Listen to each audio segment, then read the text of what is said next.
The only thing that can stop AI is AI. You're gonna have to get AI. You can't just like run away from the AI and the robots. You're gonna have robot bodyguards and good AI. The only thing that can stop the bad AI is good AI. And they were talking about this. Tim Pool likes to talk about it on Timcast, and I love it. I love it. And I mean, it's scary a little bit, but it's like we do got to think ahead, regardless of who's out there and what they're working on. What kind of people are they? Are they good people, bad people working on these projects, computers? It's crazy, but it doesn't really totally matter what the intent is. You can have a good intent and totally mess things up.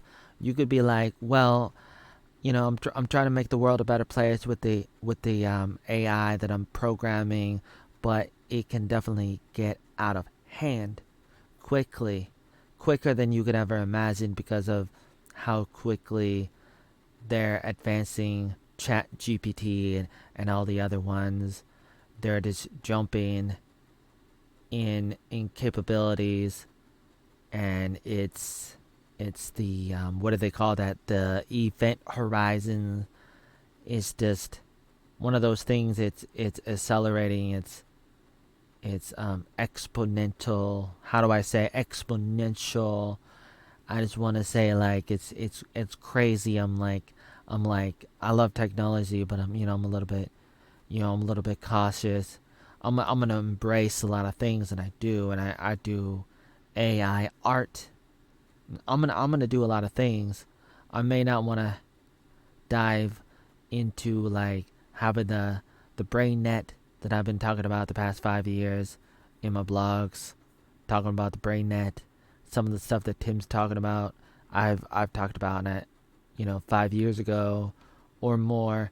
I've thought about it. I mean, some people think about this kind of stuff, and it's like science fictional. It's kind of like out there. It's kind of like make believe.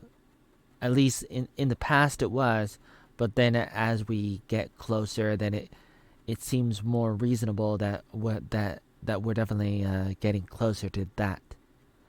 And it's it's important to understand that you gotta like treat it like a foreign entity, like some kind of enemy. Like think of it as like a new kind of warfare that's gonna be very difficult to fight, and it's gonna be sort of like the Dark Ages.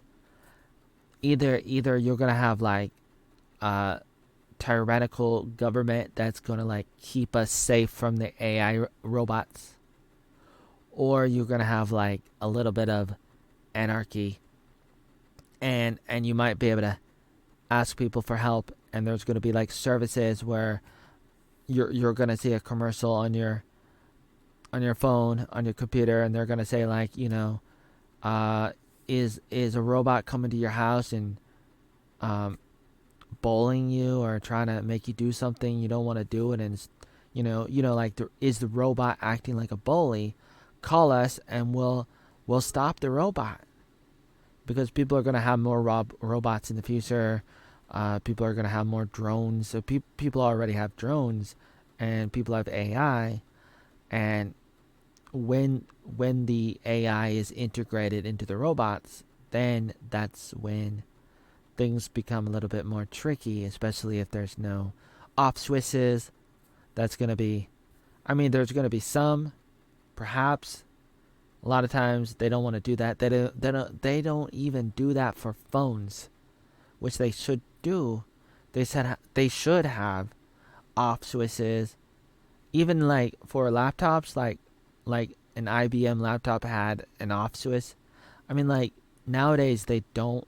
I mean, like for a laptop or a computer, a regular desktop computer or a phone, they don't have a power switch nowadays.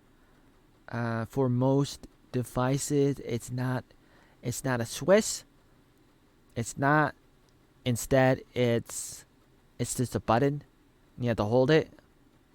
You have to hold it for a long time, like 10 seconds, 20 seconds, and then eventually it will turn off. But it's dependent on the programming. It's dependent on the electronics, so it's not mechanical, and so therefore there's a possibility that it's not going to work if the program is not working, if it's broken, if it got hacked, if there's a bug, a virus or something.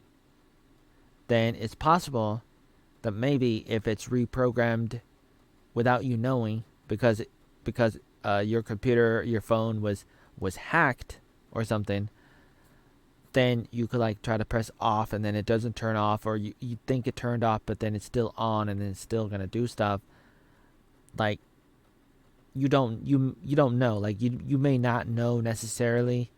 I mean, it's fairly safe to assume that it's gonna turn off because it does turn off most of the time. But still, there's a possibility, even though it's very small, there's a possibility that something might happen.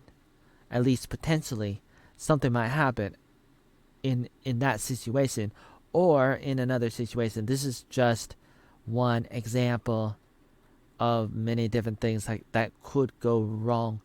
And and for me, I see the value of an off switch because I just want to be able to disconnect the wires, and and then I don't have to think about it. You don't have to to depend on the operating system, the programs, the software, everything, anything inside your goddamn hardware, your phone, your computer, whatever it is, your device.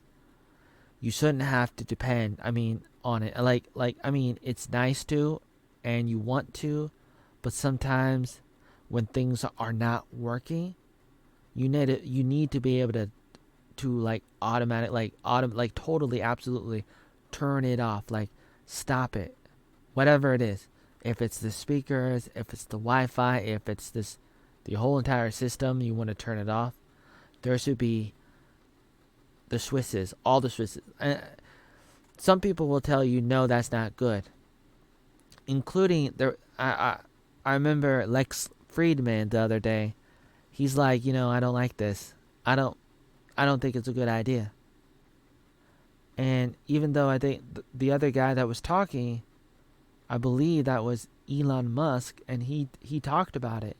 He's like, I believe he's the one that was talking about it, and it's like, it's kind of crazy, but it's like, I really want off switches for my devices, and I understand that it's dangerous because a lot of people don't know when to use them, when not to use them, and so they're gonna like mess up their phone, their computer, their device, because it's possible that you can screw things up if you just like totally turn things off automatically without the proper way of turning it off so that the programs turn off slowly, and so that nothing is like left unsaved or something. Like you want the computer to turn itself off in the right way because it's so complex. And so therefore the developers, the engineers, they don't include switches in computers and phones and devices and everything else. That's one of the reasons. Another reason would be, like you want to be able to turn it on. Like you want to turn it on. Like people want to turn it on remotely. And that means anybody online, if they're able to get into your computer through an Ethernet cable or wirelessly, your phone might still be on, and a lot of times it is because there's like another battery in it, like a little what do they call those little round little metal batteries, and so there's a little bit of power on even when it's off. A lot of times that's the case, and therefore a signal could go into it and activate it if you're able to hack it. Like if you're able to find a back door and turn it on, and then you can like use the camera to spy on the people or whatever, like the microphone or something else, find information in it, or that's what they do. And I'm not a big fan of that, but that's what people do. Whether it's organizations, social media like Facebook and Google and TikTok and everybody else, whether it's government or anybody else, they do that kind of thing whenever they want. They have the capability. They want to do it sometimes. They feel like they have the right to keep everybody safe, and they could be all about that, and they feel like they have that genuine right for the greater good, and it sounds really nice, but absolute power corrupts absolutely, and it's just, are you really gonna trust them with that kind of power? I don't want to. And in the past, they've definitely abused their power. Robots are coming, AI is coming, and there's nothing really you can do about it. Best thing you can do is prepare. Prepare. There's a lot of other things happening too at the same time before we get there, and we may not be there for the next few years. Um, it's probably gonna happen. Like, we're probably gonna see a lot more AI integrated into robots and drones before 2030. It's happening, but it may not continue to happen at a very quick speed, a very quick rate at the moment, because there's a lot of things in the way with the economy and wars and all the things happening in the world. Other things too, which I probably can't talk about without getting banned on YouTube again. And they deleted my 10,000 plus videos, and they ghosted me, and so it's terrifying. But the only thing more terrifying than YouTube stealing your goddamn bike, like McDonald's in Vietnam stealing my goddamn phone, only thing worse than not getting hard drives from Roy Merrick and Flopper and Emu and Brony is the AI integrated into the robots coming to your house to take your food and guns.